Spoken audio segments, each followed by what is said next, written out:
મિત્રો આપણે યુટ્યુબમાં મૂકતા હોય છે, પર્સનલ ડિટેલ નહીં આપતા, શું પૂછવું છે? પૂછવાનું એવું હતું સાહેબ, મારે જૂનો દસ્તાવેજ કરેલો છે 82 માં, હમ પણ રજીસ્ટ્રેશન કરવાનું બાકી રહી ગયું હતું. હમ એન્ટ્રી પડવાની બાકી રહી ગઈ હતી. એટલે ખાલી એન્ટ્રી જ બાકી છે, દસ્તાવેજ તો રજીસ્ટર થયેલો છે ને, નોટરાઇઝ ઓલો સબ રજિસ્ટ્રાર હા, સબ રજીસ્ટર કરેલો છે, ખાલી 7 નંબરમાં નોંધાવવાનો રહી ગયો છે. નોંધાવાનો એના સર્વે નંબરમાંથી બાદ કરવાનો બાકી રહી ગયો હતો. એને અને કેવું પેલું આ એકાબીજાના વિશ્વાસમાં છે ને થોડોક ટાઈમ જતો રહ્યો, 15-20 વર્ષ જેવું. જો પ્રથમ તો તમારે ડિલેની અરજી કરવી પડે. એને અત્યારે અમારે કેસ ચાલે છે, તો જે કાંઈ કેસ હોય એની ડોક્યુમેન્ટની નકલ મોકલો, વાંચ્યા પછી હું કહી શકું કયા લેવલે પહોંચ્યું છે. બરાબર. પીડીએફ નાખજો, ફોટા પાડીને નહીં નાખતા. ઓકે. ફોટા છે ને આગળ પાછળ ક્રમમાં થઈ જાય, તમે ત્યાં ક્રમ મૂક્યો હોય પણ મારી પાસે આવે તો નાની ફાઇલ પહેલા આવી જાય, એટલે 8 નંબર પહેલા આવે ને 9 નંબર છે પછી આવે ને પહેલા પછી 6 નંબર આવે ને વાડાવડું આવે.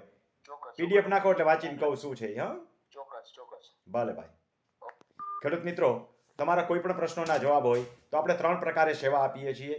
યાદ રાખજો, ડાયરેક્ટ ફોન કરો છો તો નંબર બ્લોક થશે, તમારે ફોન કરવાનો થતો જ નથી. આપણે 3 પ્રકારની સેવા કેવી રીતે આપીએ છીએ.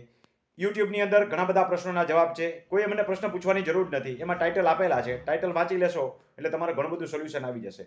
તેમ છતાં તમારો કોઈ સ્પેશિયલ પ્રશ્ન હોય તો તમે મને યુટ્યુબના માધ્યમ દ્વારા લખી શકો, ફેસબુકના માધ્યમ દ્વારા વોટ્સએપ દ્વારા લખી શકો છો, એટલે વોટ્સએપથી જવાબ આપીશ. આ પણ ફ્રી સેવા છે. 2 થઈ. ત્રીજા પ્રકારની સેવા જે છે, તમારો ક્રિટિકલ પ્રશ્ન હશે, આ ભાઈને કેમ ફોન કર્યો એમ હું સામેથી ફોન કરીશ અને તમને જવાબ આપીશ. આ પણ ફ્રી સેવા છે. હવે પછી કોઈને જરૂર પડે તો મને રૂબરૂ મળી જાય છે. ઉપરાંત આપણે તાલીમ આપીએ છીએ. તાલીમને આપણે ફ્રી સેવા નહીં કહીએ, કારણ કે એમાં કોન્ટ્રીબ્યુશન છે.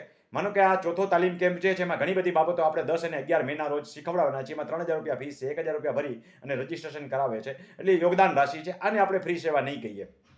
એના દ્વારા થઈને ખેડૂતો પોતાના કામ જાતે કરી શકે એવી રીતના આપણે ઘણા બધા કામ શીખવાડીએ છીએ. ઉપરાંત આવા કોઈ પણ પ્રકારના પ્રશ્નો હોય અને પ્રથમ દિવસે આવા કામ કરતા શીખવાડીએ છીએ, જેમ કે હયાતીમાં હક દાખલ કરવા, વારસાઈ દાખલ કરવી, એના આંબા બનાવવા, ભાગ વેચણી કરવી, આવા કોઈ પણ શેઠાપડાના પ્રશ્નો હોય તો એના લખાણ કેવી રીતે કરવા, આવી ઘણી બધી 20થી વધારે બાબત આપણે શીખવાડીએ છીએ. એના માટે અલગથી વિડીયો છે 448 નંબર અને 651 નંબરનો વિડીયો જોઈ જોજો. બીજા દિવસે આપણે બહુ અગત્યનું કામ શીખવાડીએ છીએ. એની અંદર જે છે, રોડ રસ્તા ખોટી રીતે કોઈ તમારી પાસે માગે તો એની સામે ડિફેન્સ કેવી રીતે કરવી, મામલતદાર કોર્ટની અંદર, મામ કોર્ટમાં તમારે દાવો દાખલ કેવી રીતે કરવો તમારા અધિકાર માટે, એ પણ આપણે શીખવાડીશું. પાણી કોઈનો નિકાલો તમારામાં આવતો હોય, તમારી જમીનનું ધોવાણ થતું હોય, અથવા તો તમારું પાણી કોઈ રોકી રાખેલું હોય, બંને બાબતો જે છે આપણે બીજા દિવસના તાલીમ કેમ્પમાં શીખવાડીએ છીએ. દરેક કેમ્પની અંદર અલગ અલગ હોય છે, એક જ વસ્તુ દરેક કેમ્પમાં નથી હોતી.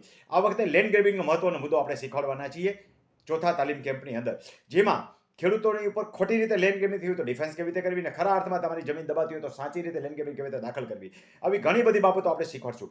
લેન્ડ ગ્રેબિંગમાં નિર્દોષ છૂટેલાના દાખલા પણ આપીશ, અને 3 મહિનાની જેલની સજાને જામીન ન મળ્યો એ પણ શીખવાડીશ, અને 10 થી 14 વર્ષની જે જેલની જોગવાઈ છે એમાં 10 વર્ષની સજા થઈ હોય એવા દાખલા પણ આપીશ, FIR દાખલ કરવાના પણ દાખલા આપીશ, અને પ્રેક્ટિકલ સાથે આ બધું શીખવાડીશ. તો ખેડૂત મિત્રો, તમે તમારું નામ જો ત્રીજા તાલીમ કેમ્પમાં ન નોંધાવ્યું, ચોથા તાલીમ કેમ્પમાં ન નોંધાવ્યું હોય, 10 અને 11 મહિના રોજ છે એમાં, તો તમે ફૂલ વિડીયો જે છે 448 નંબર અને 651 નંબરનો જોઈ લેજો, અને પછી તમારું નામ નોંધાવીને તમે ભાગ લઈ શકશો.